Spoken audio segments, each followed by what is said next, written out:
Wafil qabri mu'nizah. Besok dalam kubur tuan-tuan, mu'nizah. Dia jinak dengan kita. Dia teman yang jinak. Dia gomel kita. Dia peluk kita. Dia cium kita. Kubur nak abang bagi tuan-tuan tempat seni. Tak ada kawan. Orang-orang ni.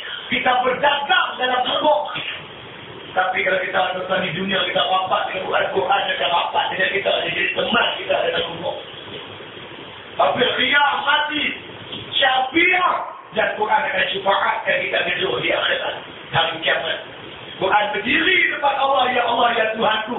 Ketika orang semua tidur dan bangkit bagi aku. Orang heboh dengan hiburan-hiburan. Dia tetap dengan aku. Dia jadikan aku sebagai panduan hidup dia. Ya Allah, izin aku, kata Quran, syufaatkan hamba-Mu ni. Quran bela kita berhujah di hadapan Allah. Minta izin supaya Quran syufaatkan kita. Allah izin. Wa 'ala sirati nura.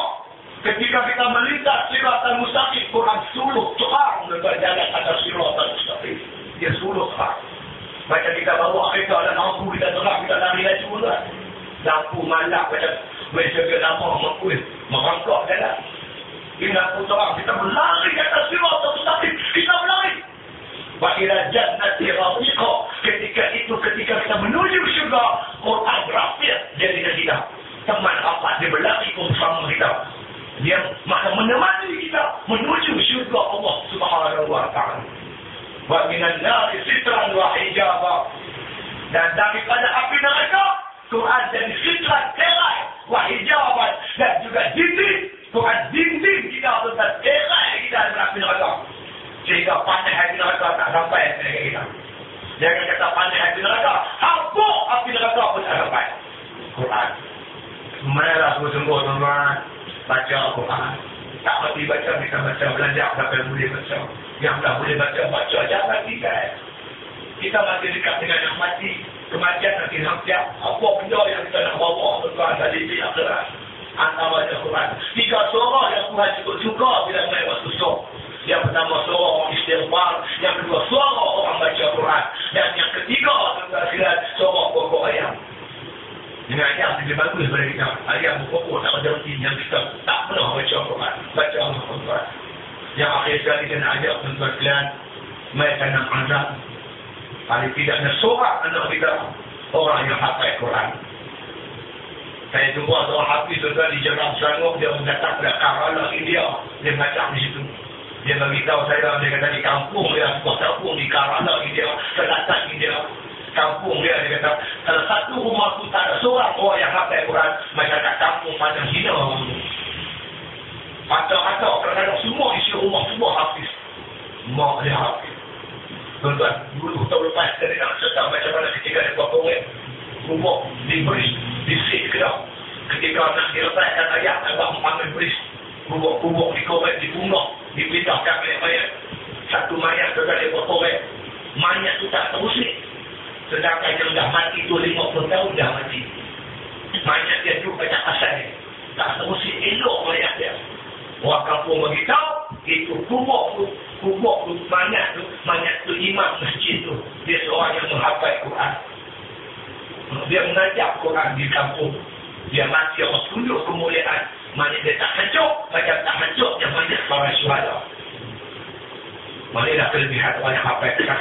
Sehingga Nabi kata pada malam aku dimi'rajkan ke langit, aku mendengar Allah Ta'ala berfirman, Ya Muhammad, hamilul Quran la yu'azzabun wa la yuhasabuna yawmal qiyamah. Wahai Muhammad, orang yang hafal Quran, mereka takkan diazab dan takkan dihisab pada hari kiamat. Ya Muhammad, hamlatul Quran idza mata tabqi 'ala as-samawati wal ardi wal malaikati. Wahai Muhammad, orang yang menghafal Quran, bila mereka mati, menangislah langitku, menangis isi bumiku, menangis seluruh para malaikatku. Malaikatku menangis, semua pakai menangis. Nabi menangis sebab bila 40 hufaz dibunuh di Bir Ma'unah. Tiap kali solat tentang Nabi baca kunut Nabi tak sedih. Matinya orang-orang yang menghafal Quran. Jadi kita ada anak ramai. Anak kita yang pertama engineer, nombor 2 arkitek, nombor 3 anak kita tu doktor itu sendiri. Nombor 4 tu lagi hafiz. dia hafal Quran, Masya Allah. Orang ni bersuruh dari atas wilayah Persatuan. Muhammad Nur. Saya ada pagi saya tazkirah Ramadan musul Quran, ceramah Quran. Yang jadi imam tarawih tuan anak dia lelaki dia. Yang menghafal Quran. Anak bersuruh dari hafal Quran, Masya Allah. Inilah kita nak lahir di kalangan pejuang-pejuang anak-anak yang menghafal Quran. Yang akan menyambung perjuangan kita besok nanti, insya-Allah. Bila itu sahabat-sahabat sekalian, saya ambil buka saja tapi saya tak hafal Quran, isteri saya hafal Quran. Saya tak hafal, saya pakai sepatu isteri pun macam gila. Rumah isteri dapat suami, isteri dapat sepatu suami, kita suami dapat sepatu isteri. Saya dulu macam duduk kereta anak saya hafal yang dulu. Bila saya bebas tadi, Allah syarah tak jangan bilang balik tak ada. Dan lepas isteri Alhamdulillah ni duduk nak kerja, Madinah aku nak kerja. Dia tak punya kita dalam kerja. Mudah-mudahan tolong doa. Cita-cita saya memang nak hafal Quran. Saya pergi Mekah terus berdoa sebab sajak depan di Masjid Al-Arafah, depan Baitullah, di mana kata di mana-mana tempat lah di Raudhah, termasuk juga tuan sekalian ketika ditanya Arafah di Mina, doa siapa dalam tetap minta hafal Quran. Dan saya sekarang sedang mengulang balik apa yang saya hafal ketika di kem tahanan 20 tahun dulu. Tahun 88 tu yang bukan kem tahanan nak hafal Quran, 86 dulu. Tapi tak mabuk di mana aku boleh tahu. Ni nak ikut balik, nak ikut balik. Maka tolong doa lah, insya-Allah. Yang akhir sekali tuan, saya nak nasihat kepada tuan dan diri saya sendiri, mari kita ambil kesempatan daripada pertolongan Allah bulan Ramadan, nafsu ditambah, syaitan diikat rapat untuk kita bangun malam, untuk mengerjakan sembahyang malam. Terutama di tengah malam kita tentu nak masjid bersahur. Sebab tentang beza antara semayang kita puasa kita dengan puasa orang Yahudi. Nabi kata sahur. Orang Yahudi tak ada sahur. Kita bersahur. Cina puasa. Cina saya tengok Cina puasa di kem tahanan. Dia sahur dia pukul 6 petang. Dia buka puasa 7 pagi. Petang-petang makan sup. Lepas makan sup kat Lena. Lepas kita makin buka puasa. Kita macam apa? Tadi malam kita puasa Ustaz. Oh, Cina puasa malam. Hindu puasa Allah. Macam Asyik makan tak mau makan. Pasal apa saya puasa Ustaz? Puasa apa aku tengok orang tadi minum susu. Tak kita orang Hindu puasa boleh minum susu. Makan juga tak boleh. Untuk puasa Hindu. Si puasa tak cakap. Ada orang tu buat kata Allah nama buaya si. Dia nak saya akan cuci tak. Tapi itu dia tanya dia buat tangan kutu-kutu tak mau jawab. Kawan dia kata Ustaz, ini hari kita cakap puasa, kita berjanji puasa tak cakap. Udah. Jadi kita puasa dia hari malam kita bangkit Ustaz bangun malam. Mandi dah pagi. Muslimat jangan duduk.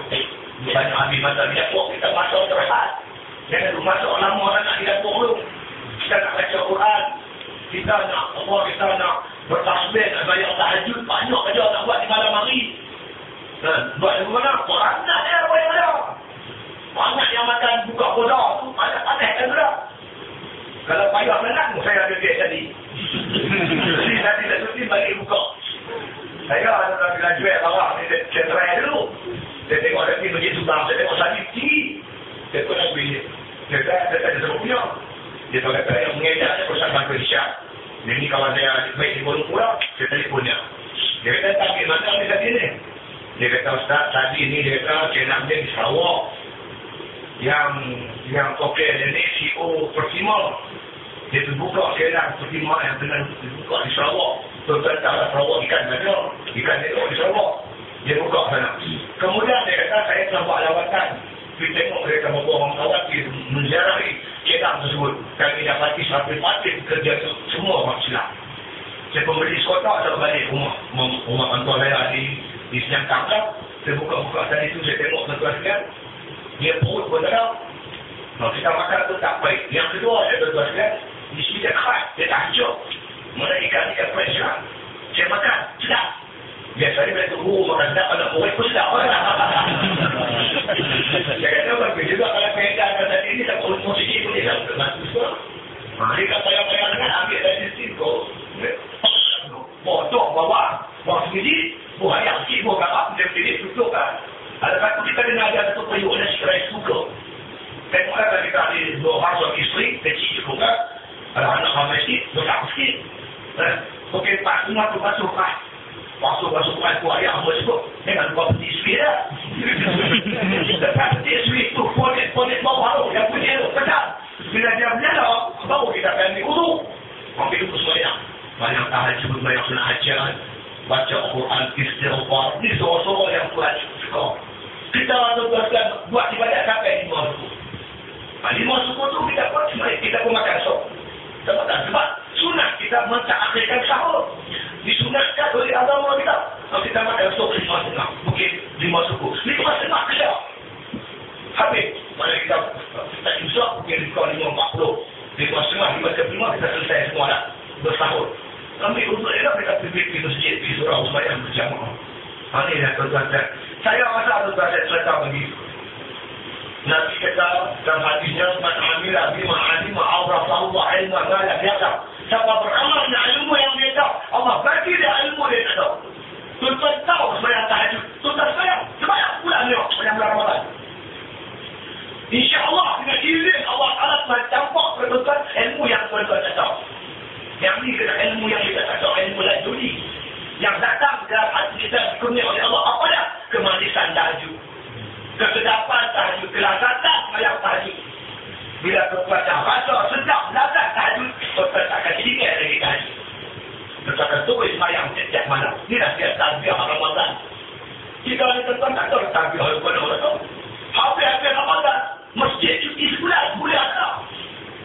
Kita pergi boleh orang. Mana ada waktu dia tak habis lagi. Tu dia, patutnya lepas Ramadan saya kicau. Lagi ramai yang ngaji. Lepas Ramadan cerah. Nanti mana orang tahu.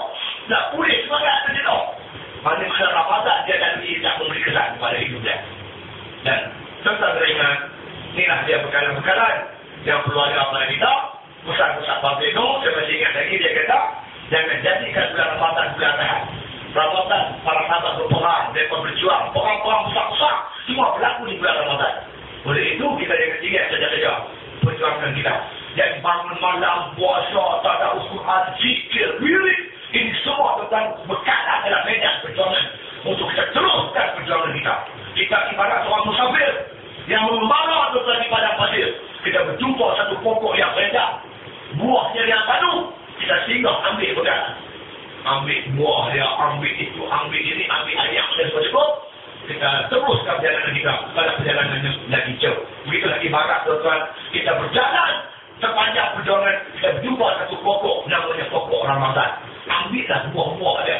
Dalamnya ada tadarus Quran, dalamnya ada zikir, dalamnya ada selawat, dalamnya ada sembahyang malam, dalamnya ada macam-macam bekalan kita dapat untuk kita teruskan perjuangan kita untuk menegakkan agama Allah di atas muka bumi Allah Subhanahu wa Ta'ala, insya-Allah. Jadi oleh itu tuan-tuan saya ucapkan selamat teruskan puasa tuan-tuan dan